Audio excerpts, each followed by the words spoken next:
बिस्मिल्लाहिर्रहमानिर्रहीम। Dear student, अस्सलाम वालेकुम।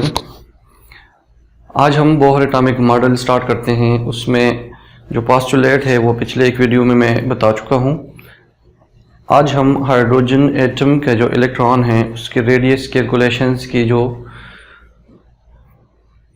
वैल्यू है वो निकालते हैं कि what is the value of r for hydrogen atom. So first of all, Bohr atomic model is presented for those atoms which are simple. It cannot explain multi-electronic system. It can only explain those atoms which are having one electron in their outermost shell, and that is the simplest of all the atoms in the periodic table is hydrogen, whose atomic number is 1 and it is having one electron in the outermost shell.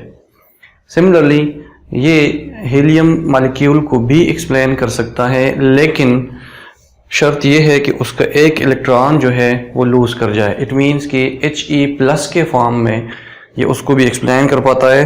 And similarly lithium को भी explain कर पाता है when it loses 2 electrons and 1 electron is remaining in the outermost shell, but it fails to explain multi-electronic system in which more electrons are there in the outermost shell.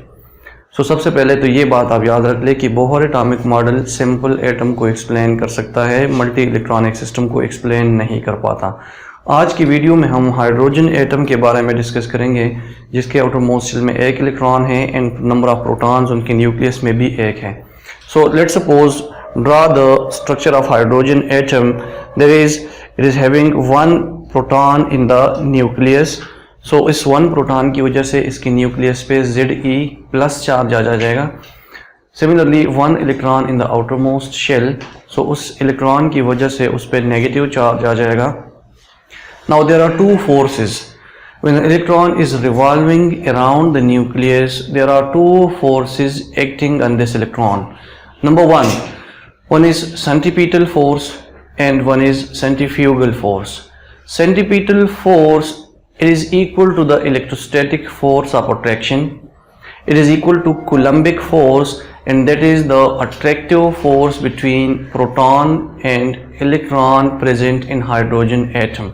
इन दोनों के आपस के attraction की वजह से जो फोर्स प्रोड्यूस होता है, जो फोर्स इस पे इफेक्ट करता है, that is electrostatic force of attraction, and that is basically equal to centripetal force. Now second force is centrifugal force. Centrifugal force is the force which tends to remove electron from the outermost shell of an atom. लेकिन centripetal force उसको allow नहीं करता कि ये electron इससे out हो जाए। For example मैंने ये एरो ड्रा किया हुआ है। इस एरो को अगर आप देख ले गौर से तो this is basically the force which is acting on electron in outward direction. जब आप एक पत्थर बांधते हैं किसी चीज़ के साथ और इसको यूं घुमाते हैं और फिर छोड़ते हैं, so that start moving in straight line. So similarly this electron is revolving around the nucleus. If it is set free, so the electron will move in straight line in outward direction, and that force is basically equal to centrifugal force.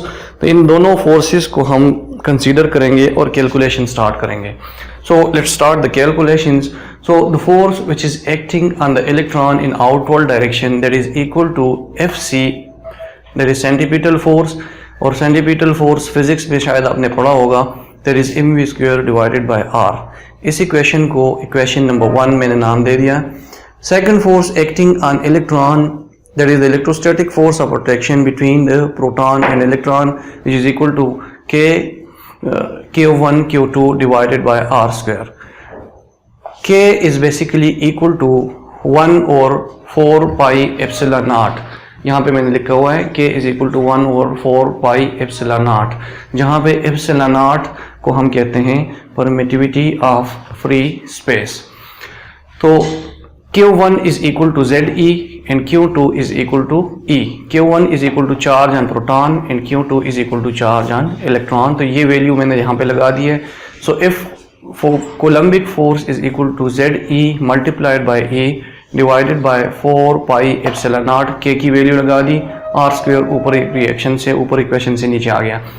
Now in दोनों को अगर हम multiply करेंगे तो ये Z e square बन जाएगा. So final equation is equal to z e square divided by 4 pi epsilon naught r square. अब अगर हम देख लें so equation number 1 and equation number 2 इन दोनों के लेफ्ट हैंड साइड इक्वल है, दोनों फोर्सेस हैं, तो इन दोनों को हम कंपेयर कर लेंगे. So comparing equation 1 and equation 2 we get the value that is equal to m v square divided by r is equal to z e square divided by 4 pi epsilon naught r square. Simple कर लें, are को are के साथ cancel कर लें. So we will get the value m v square is equal to z e square divided by 4 pi epsilon naught are.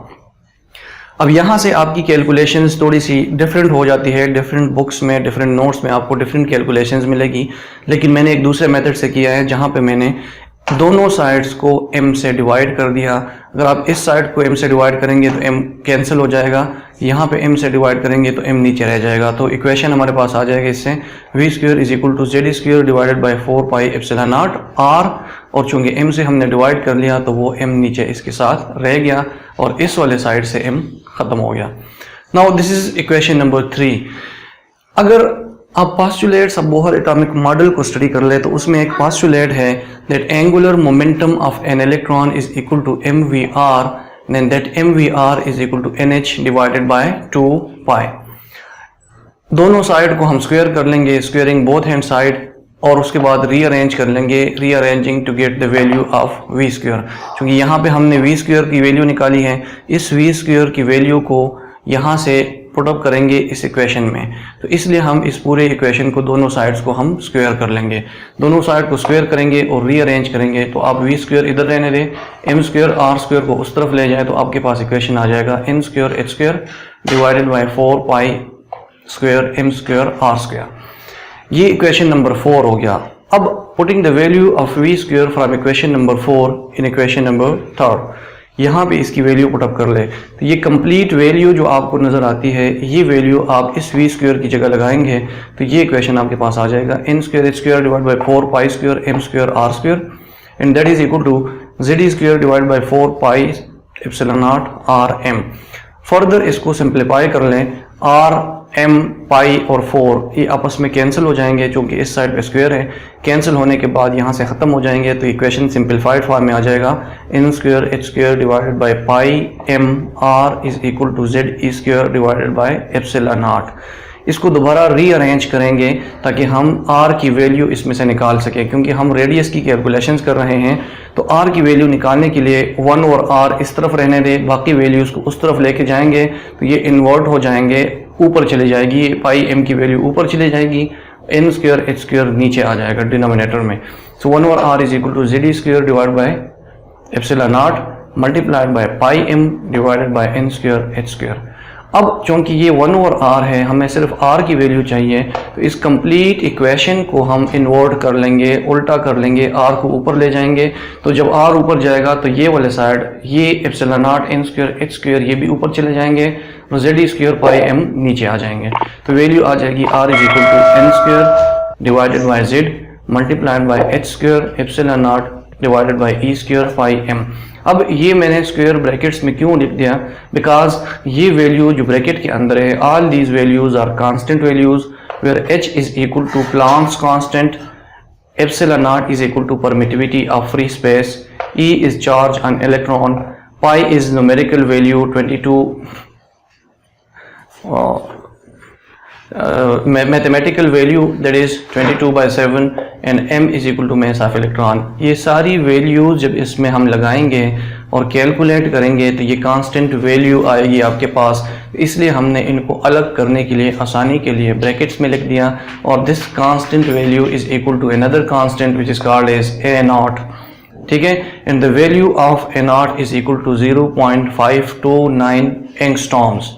ठीक है, angstrom क्या चीज़ है, a capital A0 is equal to angstrom, angstrom is equal to 10 raise to the power -10 metre.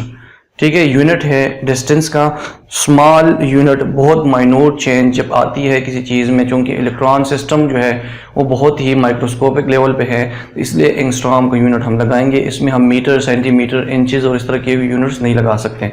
सो ये value A0 हम इस complete constant value की जगह A0 लगा देंगे तो R is equal to n square divided by z multiplied by A0. In case of hydrogen, n is equal to atomic n is equal to 1 and z is equal to 1, that is z is atomic number and n is equal to number of electrons and number of shells. So number of electron is equal to 1, number of atomic number is equal to 1. So इन दोनों की 1 value लगाएंगे, so 1 square divided by 1 multiplied by a0. So again आपके पास r की value hydrogen के लिए आ जाएगी 0.529 angstroms. अब अगर आप फर्दर कैलकुलेशंस करना चाहते हैं, अगर आप n को बढ़ाना चाहते हैं, एटॉमिक नंबर हाइड्रोजन का 1 है लेकिन नंबर ऑफ शेल्स अगर इसके बढ़ते हैं, सो 1 स्क्वायर की बजाय 2 स्क्वायर लगाएंगे, फिर 3 स्क्वायर लगाएंगे, फिर 4 स्क्वायर लगाएंगे, फिर 5 स्क्वायर लगाएंगे and so on for different shells. क्योंकि z 1 के बराबर है, इसकी वैल्यू सेम रहेगी, ये वैल्यू इंक्रीज होती जाएगी.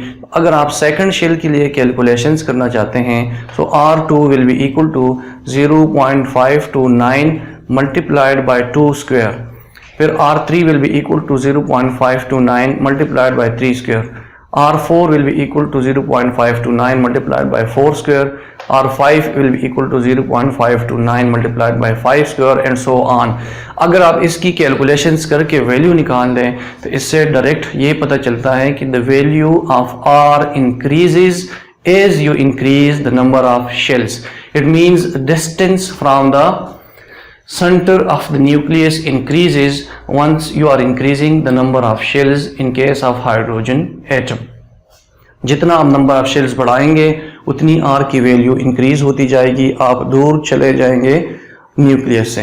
तो डिफरेंट शेल्स के लिए आप डिफरेंट वैल्यूज निकाल सकते हैं. That's all about the radius of hydrogen atom.